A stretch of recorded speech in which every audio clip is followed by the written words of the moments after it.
শেষ। এবং আপনি যদি একা যান তাইলে হবে? ভোট আপনাদের মতো যারা এখানে আজকে আসছেন, আপনারা মিনিমাম 10 জন করে ভোট টানার মতো মানুষ আসছেন না?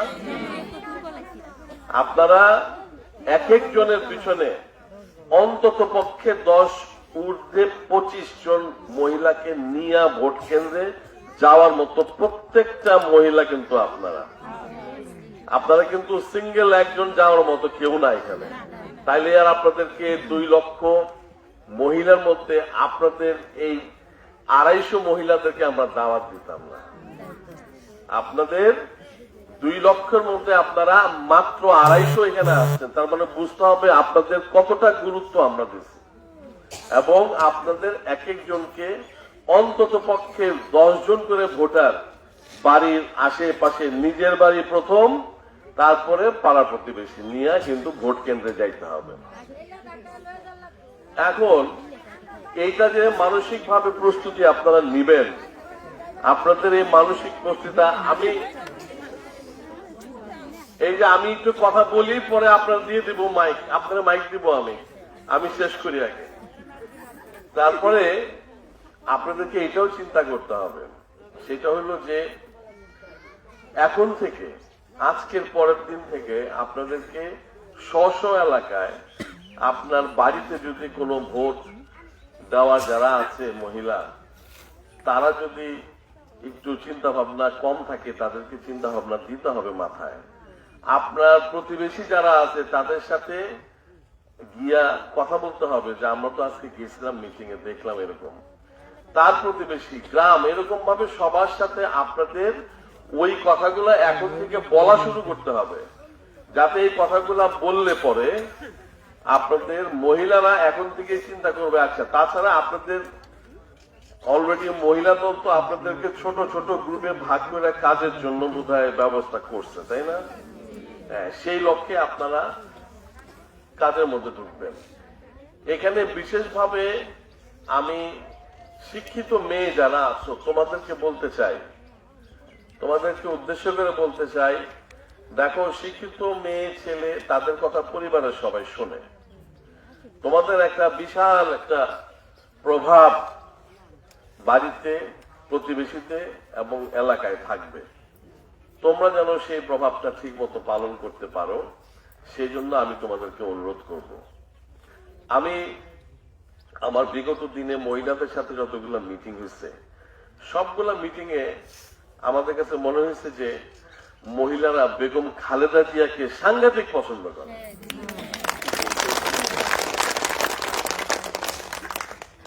এতদিন পরে বেগম খালেদা জিয়াকে ভোট দেওয়ার একটা সুযোগ তৈরি হয়েছে, তাই না? ঠিক না? এটা কি মিস করা যায়? সুতরাং বেগম খালেদা জিয়ার দিকে তাকায় যে মহিলা তার জীবনটা মহিলাদের জন্য উৎসর্গ করছে, বিনা পয়সায় মহিলাদের পড়াশোনা ইন্টারমিডিয়েট পর্যন্ত করছে কে? বেগম খালেদা জিয়া, আমাদের সাবেক প্রধানমন্ত্রী, দেশনেত্রী বেগম খালেদা জিয়া। সুতরাং মহিলাদের জন্য ওনাকে জিজ্ঞাসা করছিল বিদেশিরা যে, ম্যাডাম, আপনি বাংলাদেশে কি হিসাবে মানুষের মনের মধ্যে থাকতে চান? উনি উত্তর দিছিলেন যে, আমি মহিলাদের জন্য যে কাজ করতেছি সেই জিনিসটা দিয়ে আমি সবার মনের মধ্যে থাকতে চাই। কতটা মহিলাদের ব্যাপারে সে কাজ করছে।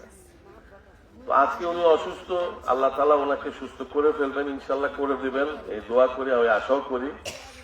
বেগম খালেদা জিয়ার কথা বলবেন সবাইকে। এইবার আমরা সুযোগ পাইছি বেগম খালেদা জিয়াকে ভোট দিতে, আমাদেরকে এতদিন তাকে ভোট দিতে দেয় নাই, ঠিক না? আর আমাদের নেতা তারেক রহমান, উনিও কিন্তু নারীদের ব্যাপারে, মহিলাদের ব্যাপারে আলাদা একটা পরিকল্পনা গঠন করছে। সেই পরিকল্পনায় আপনাদেরকে উনি অত্যন্ত সম্মানিত একটা জায়গায় নিয়ে আসছে।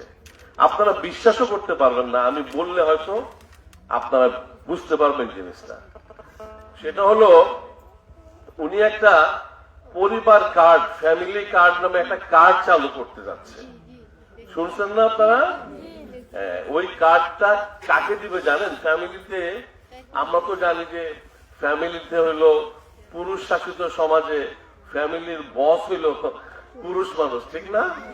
এটা জানতাম না। উনি বলছেন না, পুরুষ মানুষকে যদি কার্ডটা দেয়, ওই কার্ডের বিনিময়ে আপনাকে 2500 টাকা আপনি উঠাইতে পারবেন মাসে। পুরুষ মানুষকে যদি দেওয়া হয়, সে করবি টাকা উঠায় এই চায়ের স্টলে গিয়ে চা খায়া শেষ করা হবে। ওনার নিজের মুখের কথা, তারেক রহমান সাহেবের নিজের মুখের কথা, আমি এই কার্ডটা দিতে চাই হচ্ছে ওই ফ্যামিলিতে যিনি কর্ত্রী মহিলা, আমি তাকে দিতে চাই ওই কার্ডটা। চিন্তা করছেন আপনাদের উপর? চিন্তা করছেন কেন? এটার ব্যাখ্যা উনি দিচ্ছে কেন দিতে চান। দিতে চান যে মহিলা যখন এই কার্ডটা পাবে, সে তার বাচ্চার স্বাস্থ্য এবং বাচ্চার শিক্ষার জন্য চিন্তা করবে। চিন্তা করছেন? আপনারা মার জাতি, আপনাদের তো আসলে দেখেন, পুরুষ মানুষ কয়টা সংসারের বাচ্চাদের খেয়াল রাখে বলেন তো দেখি? মেয়ে মানুষরা তারা পুরা সংসারটাকে আঁকড়ে ধরে রাখে, এবং সেই জন্যই উনি এই মা জাতিকে সম্মান দিয়ে উনি কার্ডটা মায়ের নামে দিতে চায়, এই ফ্যামিলি কার্ডটা। তাইলে সেই জন্য তারেক রহমানকে ভোট দেওয়া উচিত না? সব মহিলা একত্রে এটা বলা উচিত না যে আমাদের জন্য যে চিন্তা করতেছে আমরা তার মার্কা ধানের শীষে ভোট দিব, তাই না? এইটা এইভাবে আপনাদেরকে আস্তে আস্তে করে চিন্তা করতে হবে। এই জিনিসটা যখন আপনারা সবাইকে বলতে পারবেন এখান থেকে ফিরে গিয়ে, যে এই সরকার ধানের শীষ মার্কায় ভোট দিলে সুবিধা কি, ধানের শীষ মার্কায় ভোট দিলে এই যে এতদিন বলে নারীর ক্ষমতায়ন, নারীকে পাওয়ারফুল করবে, নারীকে বিরাট, কিন্তু মুখে মুখে খালি সেমিনার আর ওয়ার্কশপের মধ্যে মুখে মুখে। সত্যি সত্যি যদি তারেক রহমান সাহেবের ঘোষণা অনুযায়ী উনি যখন কার্ডগুলো আপনাদের হাতে দিবে, তখন না আপনারা ক্ষমতাবান হবেন, ঠিক না? এই কার্ডের মালিক হওয়ার পরে ঘরের লোক কিন্তু আপনার পিছনে ঘুরঘুর করবে, ঠিক কিনা বলেন? এইটাই হচ্ছে বিএনপির টার্গেট, মহিলাদেরকে সম্মানিত করা। এই জন্য ধানের শীষকে জিতে আনতে হবে।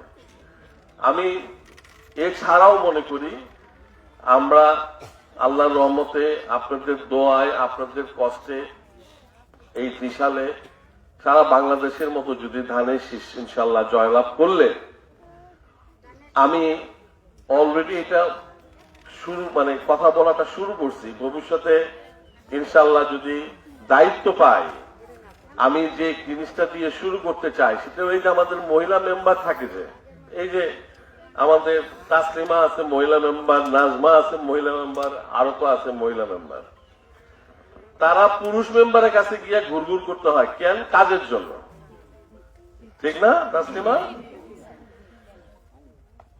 আমি যদি আপনাদের নির্বাচিত প্রতিনিধি হই, আমি প্রথম কাজ যেটা করতে চাই সেটা হলো যে মহিলাদের বরাদ্দ মহিলাদের কাছে সরাসরি যাবে, তাদের পিছনে ঘুরতে হবে না, কারো পিছনে ঘুরতে হবে না, এই যে মেম্বার ঘুরতে হবে না, সরাসরি যাবে তাদের কাছে, তাদেরটা তাদের কাছে যাবে।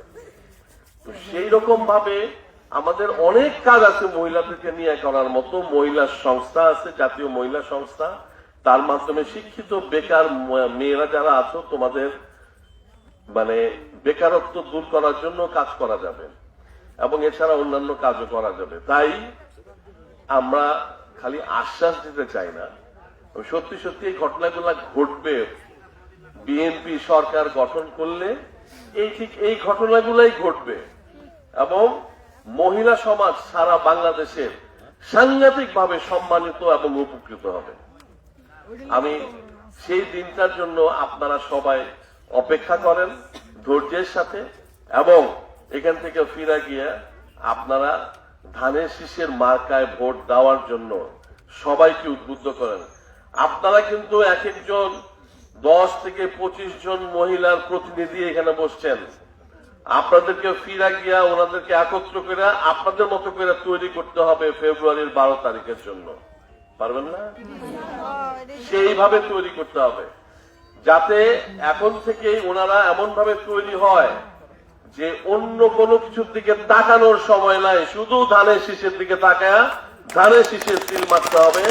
সেই লক্ষ্যে আপনারা সবাই কাজ করবেন। আমাকে কি করতে হবে, আপনারা আমাকে গাইড করবেন। ধরেন ইলেকশনের পরে আপনারা আমাকে গাইড করবেন। আমাকে কি করতে হবে সেটা আপনারা আমাকে গাইড করবেন, বলবেন যে ভাই আপনি এখন আমাদেরকে এই জায়গায় আমাদেরকে সহযোগিতা করেন। ধরেন আপনার মেয়ে বা ছেলে পড়াশোনা করছে, ভালো রেজাল্ট করছে, চাকরির দরকার, ঠিক না? তো চাকরির জন্য আপনাদের কেউ না কারো মাধ্যমে তো ধরতে হবে। আপনাদের এই ভাইটাকে তখন স্মরণ করবেন যে আমরা আসছি আমার এই বাচ্চাটা চাকরির জন্য, ঠিক আছে না? এইরকম ভাবে শুধু চাকরি না, যে কোনো অসুবিধা, ছেলে মেয়ে পড়াশোনা, এগুলাই তো আসলে মাদের আর চাহিদা কি? মাদের চাহিদা হলো মারা সারাক্ষণ চিন্তা করে আমার বাচ্চাটা, ঠিক না? এই বাচ্চাটার কথা চিন্তা করে কিন্তু সে তার জীবনটা চলে যায় এটার মধ্যে। এই জন্য আপনারা মায়ের জাতি হিসাবে আমার অত্যন্ত শ্রদ্ধার মানুষ।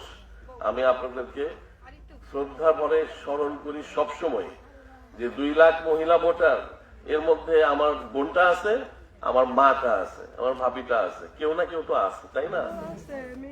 এবং মেয়ে আছে।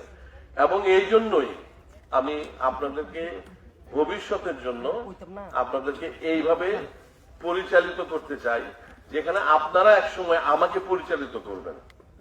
ইলেকশন পর্যন্ত আপনাদের কাজ, ইলেকশনের পরে আমার কাজ, ঠিক আছে? ঠিক আছে, তাইলে এই কথা বলে আজকে যারা আসছেন আপনাদের সবাইকে আমার ব্যক্তিগত পক্ষ থেকে অনেক অনেক ধন্যবাদ জানায়। আগামীতে আবার আপনাদের সাথে দেখা হবে এলাকা ভিত্তিক। আমি যখন যাবো বালিপাড়ায়, আমি যেমন যাবো কানিহারিতে, আপনাদের রামপুরে, তখন এলাকা ভিত্তিক আপনাদের সাথে দেখা হবে। সেই সময় ইনশাল্লাহ আরো কথা হবে, এই আশাবাদ দেখে আমি আমার বক্তব্য শেষ করছি। খোদা হাফেজ। বাংলাদেশ ধন্যবাদ। আমার প্রিয় বোনেরা সবাইকে ধন্যবাদ। আসসালামু আলাইকুম।